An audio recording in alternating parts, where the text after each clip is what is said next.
Okay, well, thank you. It's great. Thank you for the invitation. It's great to be doing this. It's quite fun. As we were discussing earlier, you get to see a lot of people in a lot of places because we can do these things by webinar. It's a little easier on traveling too, which is quite nice. So yes, I'm going to focus today on biorefining and our biorefining research on low-cost ionic liquids, which sometimes we call ultra low-cost ionic liquids when we want to impress people, but there are some variations on it in cost, which I'll discuss a little bit. I don't want to bore you too much with that. And I'll talk a little bit at the end, if I have time, about some of our other biotechnology applications that grew out of this that are quite exciting, including possibly the vaccine research, which became topical all of a sudden. I don't know if my screen will advance though. There it goes. There it goes. Took a second to advance. So I do a lot of different research topics, and most of it is centered on some sort of bioeconomy type idea. So we do a lot of work in biorefining upstream and downstream. I'm going to talk today almost exclusively about the upstream stuff. And a lot of things in the circular economy, so the use of waste in as a resource. We also do things on the more biotechy side of the bioeconomy, so protein stabilization, a lot of hybrid chemical biological systems, which somehow made the jump from biphasic enzymatic systems to vaccine formulations, and those two are strangely similar challenges. But in total, I've done a lot of very, very odd things. I have students and postdocs working on disparate topics in battery recycling and sewage sludge. I mean, it can be quite fun. I'm somebody who, as an engineer, I like to tackle a challenge. I like to look for problems that I think we can make a difference in. So sometimes it's a little all over the place.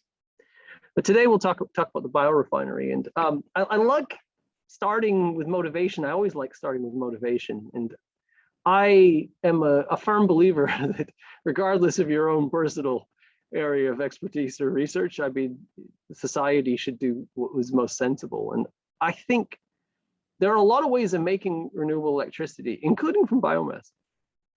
And I do think that we're probably going to need all of them in the future. I don't think we can get enough wind and solar to electrify everything. If we're going to electrify everything, then we probably are going to need a lot more sources of electricity. But regardless of that, it's quite clear that at least in the near and medium term, we're going to need some carbon source that isn't carbon dioxide. And biomass is the most obvious choice for that because of the scale involved. And so this sort of concept of switching over from petroleum to wood or some sort of waste lignocellulosic material has been around for a long time. Talks about the challenges with the feedstock, and of course this is very true. The feedstocks are very difficult to process. You have the radius of acquisition, and you have the land use models to discuss the impacts on the environment. But there are advantages too, and people don't often talk about those. My favorite one is when we first got into biorefining, we started talking to somebody who makes bioplastics, and they said that the most annoying thing to them is that if the price of oil is going like this, then the price of sugar is going like this. Because of course, sugar is made from fertilizer. Fertilizer is made from ammonia from Haber-Bosch, which is the 8% of the world's natural gas consumption is in Haber-Bosch processing. So the price of energy controls the price of food crops. And so if we're reliant on food crops or agricultural activity for our sugar supply, then the biorefinery is going to be just as dependent on natural gas and oil as everything else. And timber, in that same chart, timber, very flat in terms of price. 10-year growth cycle, no fertilizer input to trees. And so the paper industry is less dependent on the price of fossil fuels for their commercial profitability. And I think that's a very interesting advantage for biorefining, that we can sort of break the materials and energy price dependence. This is probably the wrong audience to be trying to convince you that ionic liquids are a good thing to use. You're sort of pre-selected to believe me, but that's okay. I'm going to do it anyway. In biorefining, there are a lot of different approaches. And dilute acid is quite a simple one. A little bit of sulfuric acid in water will increase the accessibility of cellulose.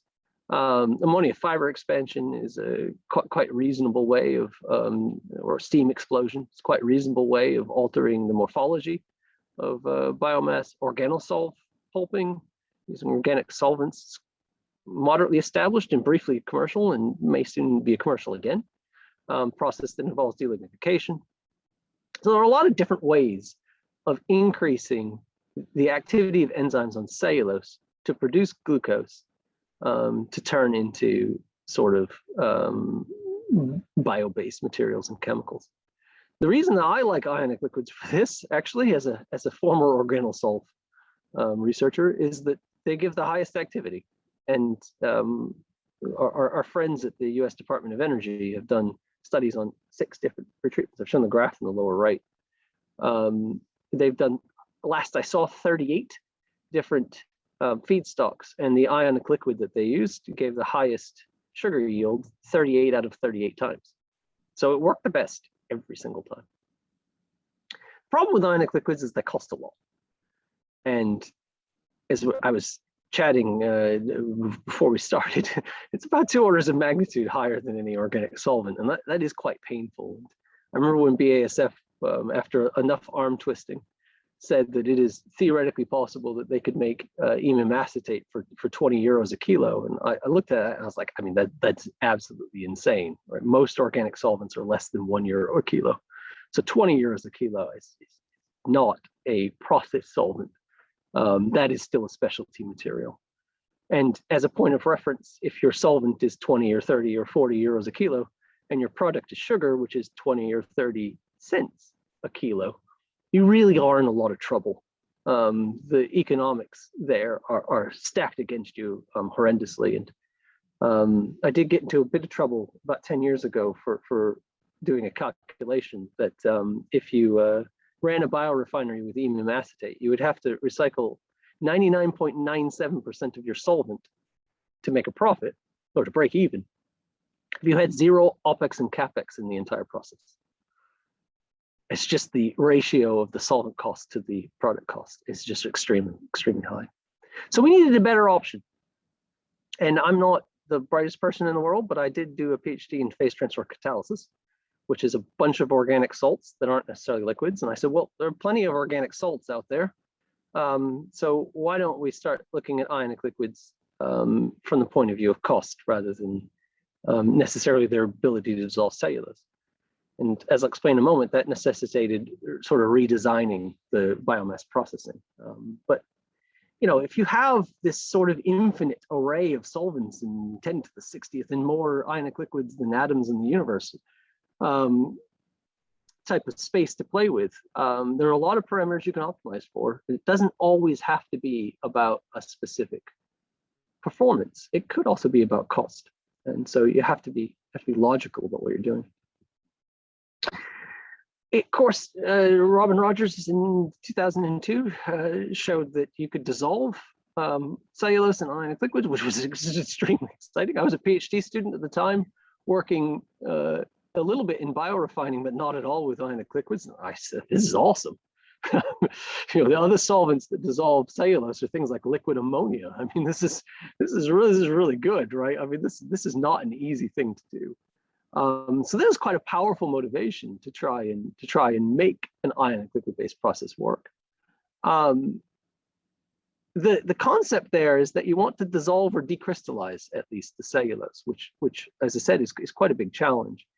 And I think if your ultimate aim is to biocatalytically convert, enzymatically hydrolyze those sugars, it isn't actually necessary, right? The idea there should be to maximize enzyme activity, which normally involves maximizing cellulose surface area, not necessarily crystallinity. There have been a number of more recent studies to show that cellulases actually are not that bothered by the crystallinity of cellulose. And I'm not sure why they would be. They are, after all, enzymes with an active center, so very regular polymers is quite attractive to them. The other problem with those cellulose dissolving ionic liquids is that they are quite basic, or they are very hydrogen bond accepting. Now, as a result, they're quite expensive to make because the synthetic process is challenging, and they aren't very thermally stable. And you can plot quite effectively a monotonic relationship between the hydrogen bond accepting ability of the anion and the thermal stability of the solvent. And it's not a surprise. The decomposition mechanisms, dealkylation, Hofmann elimination, C2 proton abstraction are all base catalyzed. So it's not really a shock that relationship exists. What really caught my attention was that in that process, you have to have the solvent very, very dry. In Robin's original paper, I think it was 0.15% water the cellulose would precipitate. Later, it was shown you could go a bit higher by tweaking which solvent you use. But that amount of pre-drying is extremely challenging in biorefining. If you start with cellulose, certainly you can get cellulose that dry. If you're starting with wood, air-dried wood is about 50% moisture, and oven-dried wood is about 10% moisture. And so you're talking about a lot of drying to get a low enough water content in the feedstock to keep the solvent below 1% water. And so this is a great idea if you want to process cellulose and you can do derivatizations homogeneously. It's fantastic. But if you're processing wood, I don't know. This seems overly complex. So what we did, it was actually, as with most scientific innovations, it was somewhat accidental. We discovered that there was one ionic liquid that we're studying the swelling of wood chips, different ionic liquids, and discovered that one of them was shrinking the wood chips but not swelling them. So they seemed to be partially dissolving but not swelling. And I was looking at the samples. I said, those look exactly like organosulf pulp. And it turns out that's because basically they were doing organosulf pulping. And so the sort of ionosolve, and I use the word ionosolve because it is very, very similar to sort of formosolve or acetosolve type organosolve pulping, where you use an organic acid to extract lignin and hemicellulose. So the idea here is that you don't need to dissolve the cellulose. We're going to dissolve everything in biomass that isn't cellulose. And so sort of like kraft pulp, we're going to produce I don't know what's going on there. We're going to use high purity cellulosic pulps that come out the other end. And so that gives you a solution of lignin that you then need to recover and deal with. And also there are some knock-on advantages that can be quite attractive. For instance, the water sensitivity has now disappeared. We're dissolving lignin and hemicellulose, not cellulose. So we don't have to worry about the solvents being really dry. In fact, the hemicelluloses are hydrolyzed before extracted, just like an organosolve. So actually the monomeric sugars, most of the time they go into solution.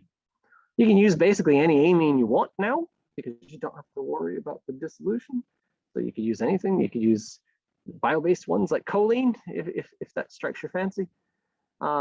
We sort of went the more brutal economic route of trying to reduce the cost as much as possible. So we were looking for the smallest, cheapest amine we could get rather than necessarily the most biocompatible. And this enables us to reduce the cost down to sort of organic solvent levels. And I don't know why I'm getting marking on the screen. That's kind of weird. I used to get grant applications rejected and people would say ionic liquids are too expensive to use in biorefining. And finally, one reviewer said to me, well, I looked in Sigma Aldrich and they cost 2,000 pounds a kilo. But I said, oh, okay, 2,000 a kilo, I mean, that's BIVIM NTF2. And it is BIVIM NTF2 that costs that much. And this is a fuel cell electrolyte. So of course it's quite expensive. And you can get quite a big range of solvent costs. Psionics will sell you, ethylene, so a deputetic solvent for something like 50 pounds or euros or dollars a kilogram. So it's a sort of a mid-range price, and that's just the ton scale. So that there is some scope for that to come down in the future. Phase transfer catalysts I mentioned earlier, around 30, 35 pounds a kilo. Imum acetate, something like 40, maybe. I've seen estimates that range anywhere from 10 to 50 on that one. We started looking at these HSO4 type ionic liquids, so hydrogen sulfate ionic liquids, so sulfuric acid amine complexes. And of course, the cost there, since you're mixing it, sulfuric acid and amine, is basically the dilution factor of the amine, because sulfuric acid is, as a chemical, is slightly cheaper than water.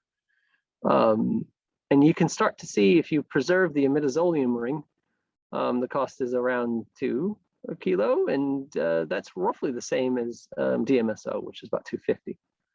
And if you use a tertiary amine instead of an imidazolium ring, okay, now you can get down to like 40, 50 cents. And those sorts of prices are very similar to organic solvents. So for reference, acetone is around £1.10 a kilo. Ethanol is about 40 cents. And so our ionic liquids are roughly the same as ethanol, about midway between ethanol and toluene in terms of cost. And so that sort of evolution in cation structure followed on from making the anion an insignificant part of the solvent cost. While normally the anion is the entire solvent cost. And Phil Jessup did a fantastic paper in 2011. It was an opinion paper in Green Chemistry, where he talked about those are definitely not green solvents. And he showed the LCA study on BIM and BF4, which I've reproduced here, which required 29 synthetic steps to make from the primary materials. Now, the most complicated bulk organic solvent I'm aware of is the acetonitrile, which requires 4 steps.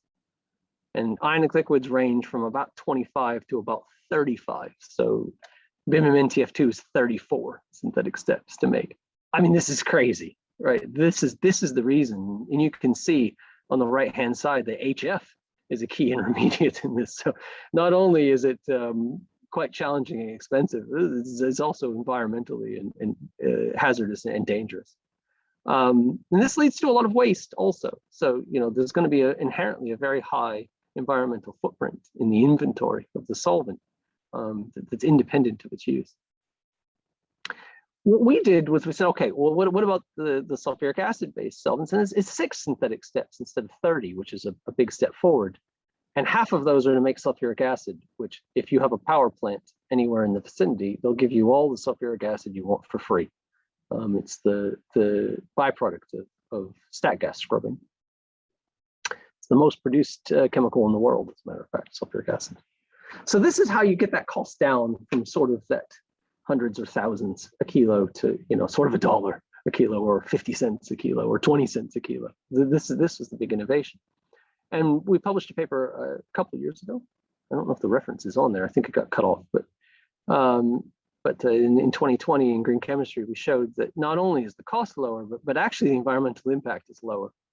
And this is a little bit counterintuitive. The ionic liquid itself, when you compare it to something like acetone or glycerol, has a slightly higher inherent environmental footprint. So the synthesis of the solvent is a little bit more environmentally damaging than the synthesis of acetone or glycerol. But the use of it brings that back down. And so the ionic liquid actually outperforms the other solvents in environmental impact in what we call the use phase. And so in the end, you're actually better off environmentally using the ionic liquid than you would be an organic solvent, in part because its synthesis is counterbalanced by the advantages in processing.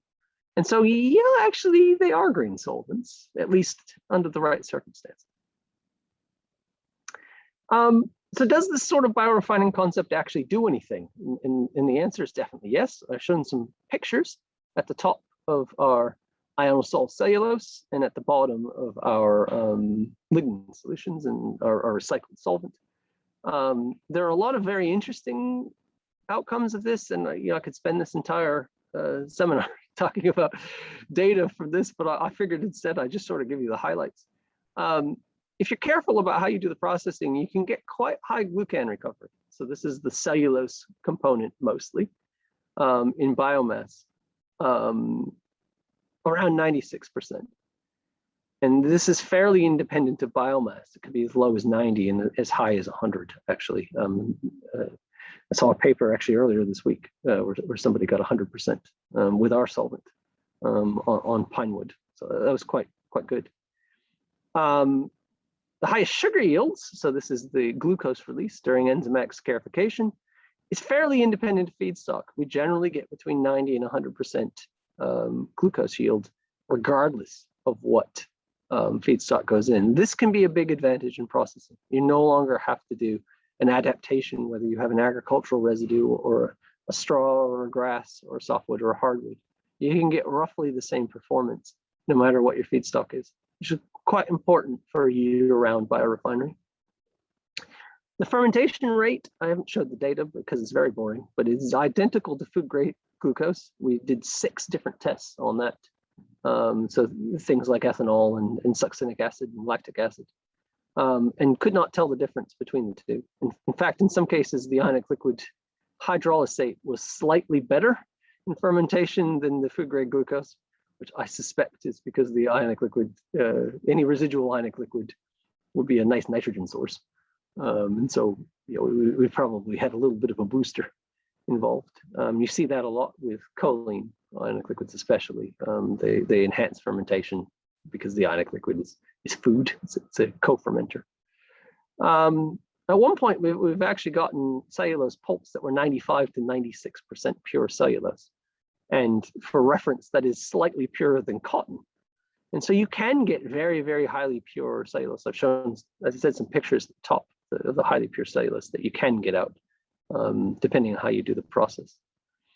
There are some other sort of inbuilt advantages that we've reported on in the past. I mentioned that you get a lignin solution. So we extract lignin out of the biomass, which leaves this lignin ionic liquid solution. And you have to add water to precipitate the lignin. I'll talk a bit about the importance of that in a moment. But you can add the water all at once, and the lignin comes crashing out.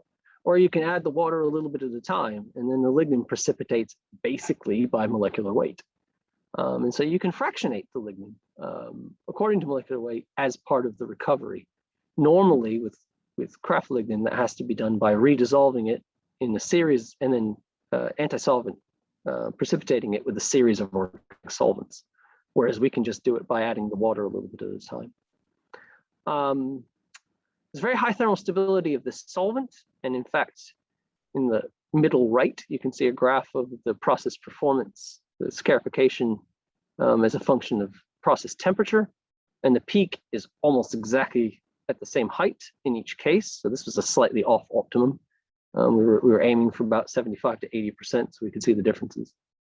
It just gets faster as you increase the temperature, but you get roughly the same performance.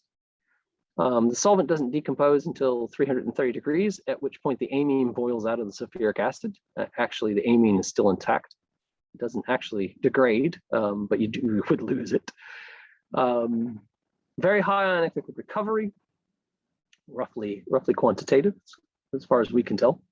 Then no buildup of inorganic salts or lignin in the solution as you run it round and round and round the process. So that those sorts of advantages are quite important.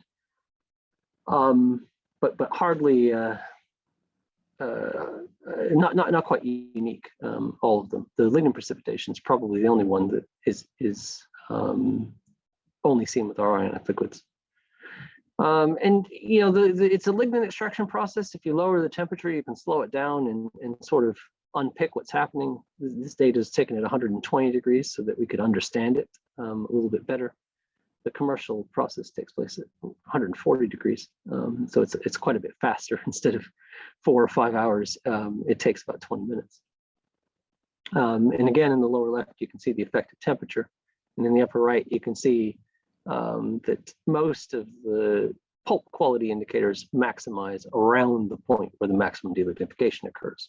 So this is quite a typical concerted lignin removal type of solvent. The lignin and hemicellulose are taken out in concert, and this produces a highly accessible cellulose pulp. It's also very crystalline, I'll have to say, which quite fascinated us from the point of view of materials. And I showed some pictures of some SEM images on the last slide. There's actually, you can get nano or micro fibrillated cellulose out of this if you run the conditions in a certain way. And this is quite interesting, that the cellulose retains its crystallinity, quite useful for materials applications, dissolving pulp, and those sorts of things, independently of the biofuel applications. The enzymatic activity, we had it measured at J-Bay in California, and it is about 30 times accelerated, whereas EMIM acetate, which we used as a reference, is about 37 times, as I recall. And so we get roughly 80% of the hydrolysis activity of those cellulose dissolving ionic liquids. And they cost 100 times less. So as an engineer, I'll take it. The recycling was a really big deal. And we had a commercial partner who funded a project that was basically just focused on recycling. We recycled the solvents 20 times. I've shown the first 4 here for reference. It gets redundant after that. It sort of levels out. But the lignin recovery happens quite soon. And so a lot of my literature on sort of single-use ionic lignin extractions is a little bit misleading, because the lignin you recover in the first cycle is the least representative of what you get out later.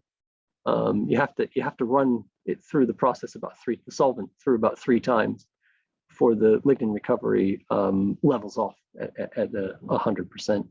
So the first cycle you get about 2/3 of it. The second cycle you get everything from the last cycle plus, and then after that it's sort of normal. And the most interesting thing was that the enzymatic saccharification increased until the 6th cycle and then sort of leveled off. I hadn't expected this, but it appears that the dirty ionic liquid is slightly better than the clean ionic liquid.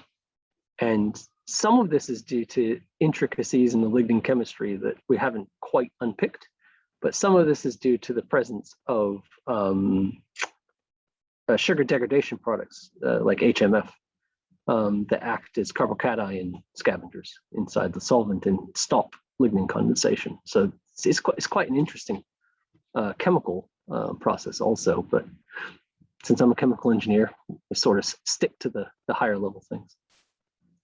I mentioned that the cellulose was really pure, and I've shown this is Wei Qian, my student who did those cellulose recovery experiments, and there's a blown up version of that previous picture. You can see how white the pulp is. So that was pulp taken out of miscanthus grass.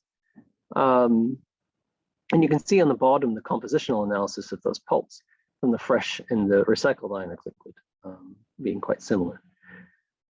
I should also say there were a lot of other things that we looked at in the past, including water content, which I'll talk about, and solids loading, which I'll talk about. But a lot of these effects are sort of similar, and they tell a similar story, a trade-off between process intensification and process performance. And this is a really interesting topic in terms of what is the best option in terms of performance.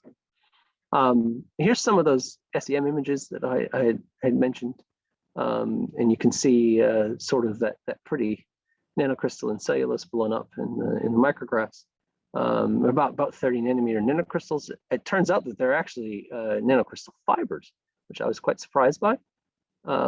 We sent them to a lab in Finland who did some quite extensive analysis on them and told us that actually they probably dissolved and then reprecipitated out in the nanocrystalline form. And so while our sort of standard macrocrystalline or microcrystalline pulps are insoluble, then nanocrystalline ones are actually soluble. And so it's an interesting tuning parameter. And you can bleach it and make MFCs to get the fibrillation. You can sort of gelate it with water and cast it into a film. And in the lower right, you'll have to take my word for it, but that is a nanocellulistic film on top of that Petri dish, but you can't even see it. It's perfectly clear. And it's quite interesting. And that, as I said, is the cellulose that recovered in the suspension. And so some of the cellulose that comes out in the pulp is very crystalline, and the stuff that gets suspended in the ionic liquid is not. A lot of opportunities there. I'm hoping we can figure out some of the more interesting ones, but it's really cool. Around 2015, I became quite fascinated with the idea of this feedstock flexibility. I said, well, you know, it's one thing to play around with grasses and softwoods and hardwoods, but what about really, really nasty biomass? And a colleague of mine sent me an email saying, what would you do with CCA wood? And I said, I don't even know what CCA stands for. And I looked it up. And until about 10, 15 years ago, the dominant material, wood-based material in construction, so construction of buildings, was preserved with copper, chromium, and arsenic. And it's often referred to as green wood because of the copper in it. And I've shown a picture of it in the lower left, and I've shown a picture of a pile of demolition wood from a destroyed building in the upper left. And it's actually quite interesting stuff. It contains around 0.5% copper, about 0.25% chromium, and about 0.5% arsenic by mass. And the green color, as I said, is from copper. Usually it's copper azole, but some sort of copper complex that's been impregnated into the wood. Chromium is a binding agent for the copper. The copper is there as a fungicide, so it's there to kill any fungus that would grow. And the arsenic is there as an anti-termite agent. This stuff has been banned in the European Union in the mid-1990s, and in North America it was banned in 2001. But of course, we tear down old buildings, not new buildings. And so in the waste sector, it's still a massive problem. In most countries, it's illegal to incinerate because of the release of arsenic in the arsenic in the stat gas and chromium in the fly ash would be considered toxic pollution, and it is in fact classified as toxic waste. We decided, well, if we're going to use a salt, salts are excellent at complexing metals. And so what happened, we ran this through our ionosol process.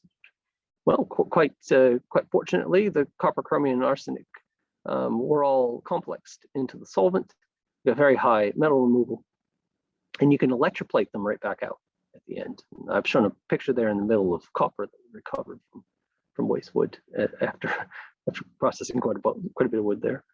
And so the three of us there in the lower right, and that's me and my student Florence and Aggie, who used to be a postdoc with me, we ended up forming a spin-out company to sort of commercialize this technology in the waste sector. And it worked really well.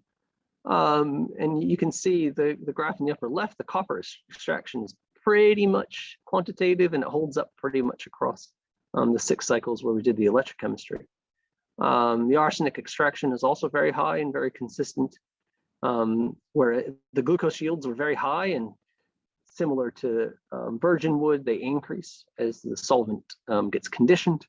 The chromium extraction is a little bit all over the place, so it's maybe a little slightly more challenging, possibly because of the oxidation state, to recover with those ionic liquids. This happens to be HMM chloride, shown in the graph. You can do the same thing with the HSO4 salts, but you don't get quite as high metal removal. And there's a picture of me. It's a slightly younger version of me. The beard's a little bit browner, with 200 liters of triethyl ammonium hydrogen sulfate that we sent to a pilot plant in Europe to do some large-scale testing of that performance.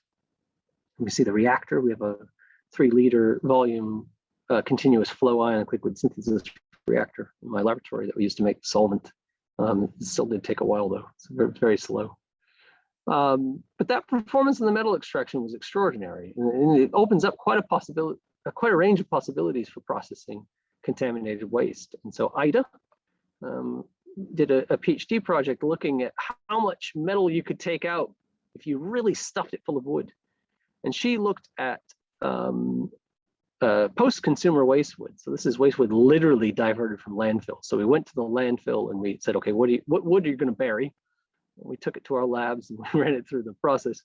And the metal extraction across, as you can see, a wide range of metals, lead from paint, and of course the arsenic and the chromium and the copper, and then other things like cadmium. I don't even know where that comes from. The metal extraction is always extremely high and fairly independent of loading up to about 40-50 mass percent wood in ionic liquid. And at that point, you start to really have contact issues. The ionic liquid penetration of the wood, if it's half liquid and half solid, is really, really slow. And so you stop getting the metal leaching. The glucose yield is the graph on the left, and of course it's effective quantitative at 10.8% biomass in ionic liquid, and then it goes down as you increase the solids loading, and it's around 50% at 50-50 wood and ionic liquid.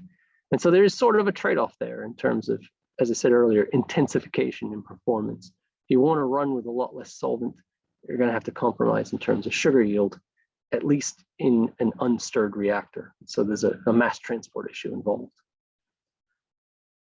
I'm not going to bore you with a lengthy discussion of our techno-economic models. They are long and only interesting probably to me. But we did discover in early 2017, we published a paper showing that we could extract glucose and recover, we could extract lignin and then recover glucose from corn stover for about 14 cents a kilo. And for comparison, at the time, the trading price of sucrose was around 33 cents a kilo. Now, I don't know that 14, I can't tell you if that's plus or minus 30% or plus or minus 50% or plus or minus 100%. But the point is that you can make second generation sugars from things like agricultural residues that are similar in cost to sugar that you can recover from sugarcane. And I think that that's quite an exciting concept. Doesn't necessarily have to do with the ionic liquid, but it's really, really exciting that sort of a biorefinery concept in the second generation sugar market could compete in the first generation sugar market. A lot of this is because we don't have to do a sugar purification step, don't have to detoxify, because I didn't show the data, but the ionic liquid detoxifies for you. It extracts all of the furanic compounds in the universe and holds on to them quite tightly. It's very low energy cost in this process, as it turns out, and I hadn't thought about it before, but we're not pressurizing or evaporating our solvent, which makes a big difference. It's much less phase change in this process, and that really, really does lower the cost. But the biggest advantage of the ionic liquids over aqueous processes is in the biomass loading. So you can use a lot more solid and a lot less liquid than you can with dilute acid or steam explosion. And that drives the capex down considerably. The plant capex is generally what frightens off biorefinery investment. And so this is a much easier sell sort of in the investment sector than an aqueous process. And you can see we benchmarked against dilute acid and steam explosion and all these alternatives, and found that the ionic liquid is as good, if not better, in most parameters. So that's quite exciting. And we started looking at the commercialization of this. And I was just joking earlier because I don't have a picture of we got a sign last week outside our pilot plant in Sweden. A big Lixia sign on the side of the building. One of the proudest moments of my life. We have a building with a sign. But we started doing scale-up trials in about 5 years ago. And as Esteban mentioned, we launched the company in Lixia in 2017. It was originally called Chrysalix. Changed the name last year to Lixia because it's much easier to spell. And we started looking at these sort of intensification ideas as you scale up the technology. And at the bottom, you can see sort of my lab scale pressure reactors, little glass tubes at 10 milliliters. And then we have a 1 liter glass reactor in my lab. It's a 50 liter stainless steel reactor that we used in York at the Biorenewables Development Center. And then that bottom picture is a 500 liter reactor that we ran it in Bio-based Europe in Ghent. And then we built the Lixia reactor, which is in between those last two in terms of size, quite close to the Ghent reactor. It's about half the size of the Ghent reactor. Well, I think it's 200 liters. Certainly a drop off in performance with higher solids loading. And so as you go from 20 to 50% solids loading at scale, so at pilot scale, you lose about 20% of your sugar yield. I think that is a reasonable trade-off, and looking at the economics, you're definitely better off with 20% less sugar and roughly a third of the capex. It's not even close. But these are some interesting things. The last thing I'll mention, one of my favorite ones, in the upper left there, is the particle size. It's quite independent of particle size, which is really interesting. I thought the ionic liquids would be transport limited in terms of the penetration of the wood chips, but up to about 4 centimeters, it really doesn't make much difference. Above that, basically nothing happens. The ionic liquid doesn't get to the center of the chips, but they are actually fairly good at diffusing through the wood matrix, which is quite interesting. And so this leads to sort of that process flow scheme I mentioned at the start. You just extract the lignin and hemicellulose. You filter off the pulp. You add water to the liquor to precipitate the lignin. And then you evaporate the water to recover the ionic liquid. And the two most challenging steps in this entire process are the precipitation of the lignin and the filtration of the lignin, as it turns out. So lignin is quite annoying to pass. It passes through a lot of filter materials. But our techno-economic analysis and life cycle assessments showed that the water use in that lignin precipitation was the largest source of OPEX in the plant. And this also, of course, impacts our water management and so our environmental credentials. So how sustainable is that really? And so we did a lot of sort of feedstock dependence on how much water we leave in the solvent. So if we run at a higher water content in the ionic liquid, what happens?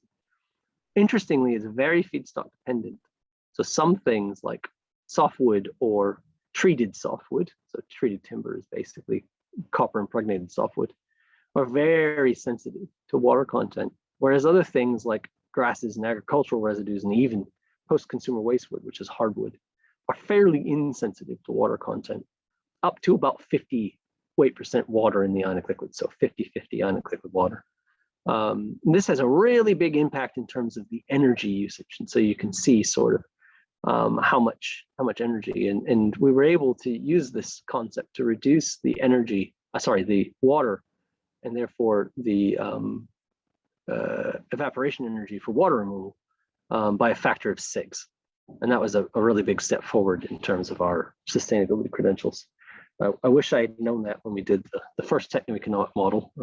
We might have gotten an even lower price. And this sort of leads to this idea, sort of feedstock controlled economics. And I certainly, if you use a cheaper feedstock, you can use a smaller plant. If you use a cheaper feedstock, you have better economics.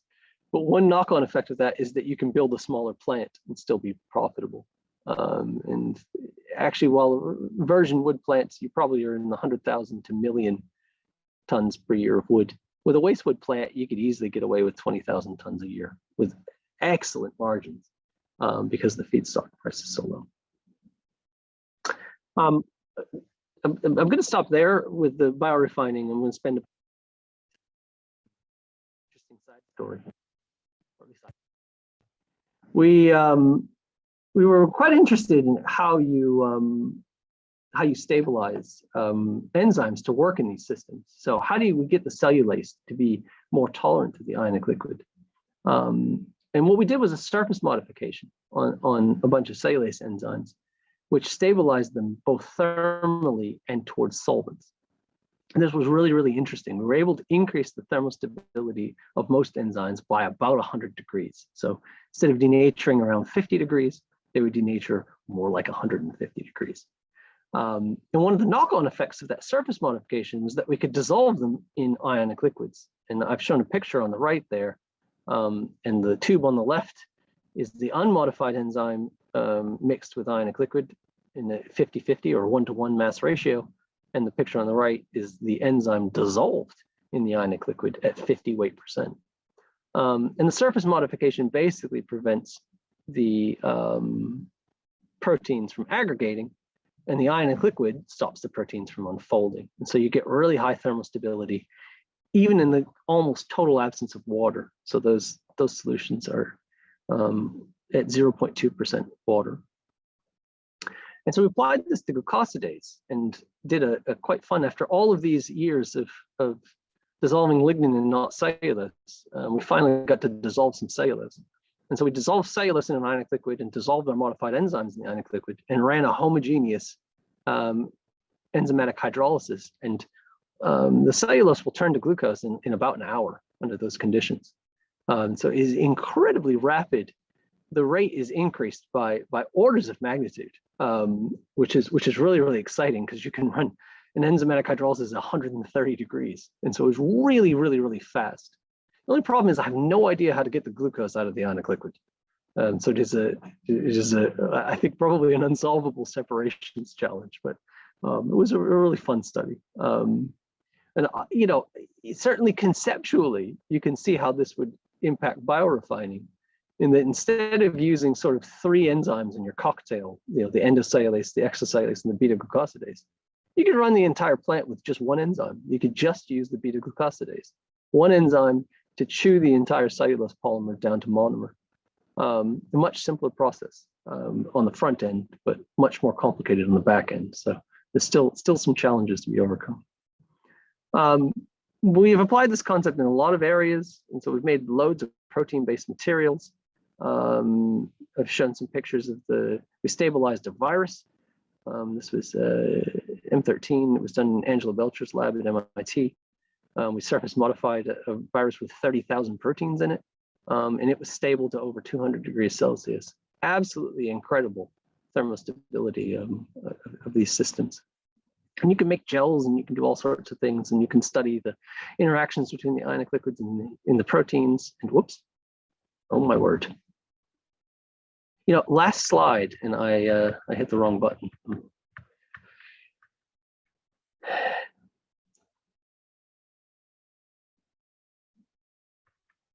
There it is. Well, I think I'm just going to have to end it there because I can't find my place again. So I'm going to stop there because I can't find the slide, but the last thing that we did was we applied that exact same technology to vaccine manufacturing. And I was working on vaccine formulations with these hyperthermostable vaccines for developing countries. So sort of areas that are outside the cold chain. And I gave a speech at the World Economic Forum on, you know, how this would be important if we had a global pandemic on a previously unseen disease, how long it would take to get the manufacturing sector, vaccine manufacturing sector up and running, which is about 6 weeks. Sorry, it was about 6 weeks, which is about 16 months. And I gave that talk in Davos at the World Economic Forum in January of 2019. And then 10 months later, we had the COVID pandemic. And I've always joked about it that, you know, if it had happened 1 year later or 1 year earlier, that talk would have been absolutely incredible. But giving it right beforehand, nobody really paid any attention. So my timing is not always perfect, but we still have a lot of fun. So that's all. Thank you. Thank you very much, Professor Jason Hallett, for this very wonderful presentation. I saw there the use of the E factor. 2 weeks ago, we had with us Professor Roger Sheldon with us. So it was nice. Yeah, it was really nice to see. Very interesting presentation, how you combine CapEx and OpEx with process engineering and ionic liquids. Very, very, very nice. I was expecting this. So there is a little room for questions. So you can directly open your microphone and ask directly Professor Hallett, or you can write down your question in the chat and we'll read it for you. Stephen, may I start? Yeah, of course. Jason, wonderful, wonderful work, wonderful lecture. I have 2 curiosities. One is about the recovery of the ionic liquid. You need to recycle the ionic liquid, and I'm not asking how you do that in the lab. How do you plan to do that when you scale up the process? How are you separating it from the water and the other things? And the second question is also related to that. You showed that the contaminated ionic liquid, let's say that, seems even to work even better, but there is a limit to that. There is a limit in the sense that you cannot keep growing the concentration of impurities in the ionic liquid. So how do you plan to repurify the ionic liquid, get rid of these impurities so that you can really have the recycling of the ionic liquid? So both questions are concerned with the recycling of the ionic liquid. Yeah, no, to leave it to you, Joao, to ask two of the three biggest processing challenges that we're facing in the company at the moment. Yes, this is exactly right. So the first bit about the ionic liquid recovery and recycling, it isn't that complicated, but it is, you have to think of the whole system of the plant or the whole process in the plant to make total sense of it. But you can run this as a zero waste process. I wouldn't, but you can. And the reason that I wouldn't is because of your second question. But if you look at the zero waste concept, what you would do is you would take water, precipitate the lignin, evaporate the water, and we do this in a multi-effect evaporator because there isn't enough volatility even of that protic ionic liquid complex to matter. All of the volatile organics will come out in the first effect. So in fact, you set the first effect of the evaporator, make sure all the volatile organics come out in the first effect.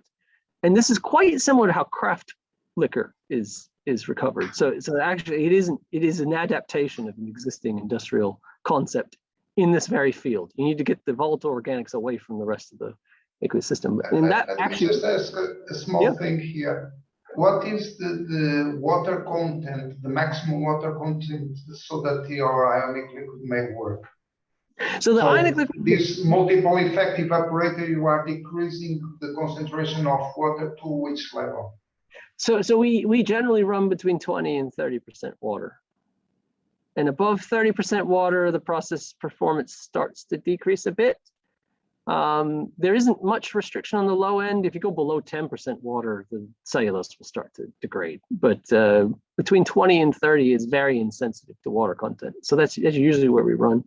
So yes, we're stepping it down from 50 to, I think it's 55% water down to about 20% water in that evaporator. 20, I think it's 22. In those evaporators, you can run it either 2 effects or 4 effects. Our pilot plant runs 1 effect because we are we're not in the business of scaling up water evaporators.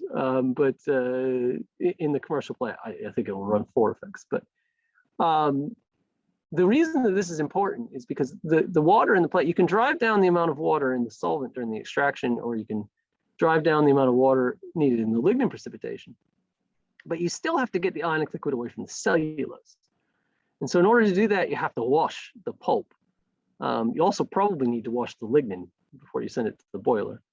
And so the way that we run this, if you stare at that process flow diagram long enough, you can see it. But the way that we run this is the water comes off the evaporator, comes into the lignin filter, washes the ionic liquid out of the lignin filter, goes through the cellulose filter, washes the water off the cellulose, and then goes into the lignin precipitation step.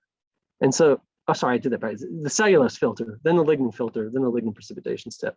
So all of the water that comes off the evaporator eventually goes back into the lignin precipitation in a big loop. This works as long as the amount of water required for cellulose washing is lower than the amount of water required for lignin precipitation. Otherwise, you've got a huge imbalance, and now you've got wastewater in the process. And this is actually a really important breakpoint in where the sustainability credentials of this would fall apart, is if we can't wash the cellulose effectively enough that we need to add in extra wastewater. It's not so much the cost of the ionic liquid that matters. That ionic liquid is so cheap that you could wash it down. To be honest, we could run this entire process economically with 94% solvent recovery. I mean, it's nothing. That's not the limiting factor. Problem is that you'd have to send that to wastewater treatment, and that's it. The cost of treating that wastewater would bankrupt the process. So it's actually quite an interesting comment. The other aspect of that, what you mentioned about the solvent recycling, is very true. So there is ash in biomass, and most of it does not dissolve in the ionic liquid, but a little bit of it does. And that ash is inorganic salts, basically. There's also proteins, which degrade and come out in the lignin fraction. And there are some waxes and extractives that generally are recovered in the evaporator. The ash, the inorganics would build up, and so they have to be purged. And the easiest way to purge those is either to take them out in the cellulose wash, so take your last bit of cellulose water and send it to wastewater treatment, or recover it in the lignin fraction. So if you leave that solvent and you just don't regenerate it fully, but you keep running around and around and around and around, eventually the lignin will complex out calcium, and you'll start to see calcium complex in lignin. I suspect eventually you'll see it in the pulp too, but we've never run it that far. This is a great question. I have to say, it's really, really, really interesting how even small fragments of wood, if you run your solvent around long enough, you see everything. Eventually, you'll see everything coming up. Thank you very much. Can I have a comment? Of course. Now, finally, this time, even the video and the microphone seems to work. So, concerning coniferous trees, you are releasing a huge amount of isoprene primarily into the atmosphere. So, it's not enough to look at the liquid releases of how to say release of organic compounds and potential waste compounds to the liquid phase. It's when you process coniferous trees, when you go to a coniferous forest, you smell the smell of the forest. That's primarily isoprene. Isoprene is the most potent greenhouse gas on this planet, probably. So how do you deal with this? Do you anything with the gaseous releases? It's a fantastic question. So I actually give a lecture on this occasionally. It's an interesting topic on what actually air pollution, right? I always show CO2 and all this, but actually, volatile organic compounds. We go nuts over the emissions of acid. Look how much isoprene there is. Isoprene and all the other terpenes what are released, they are actually very potent greenhouse gases. At the same time, of course, they are very valuable raw materials.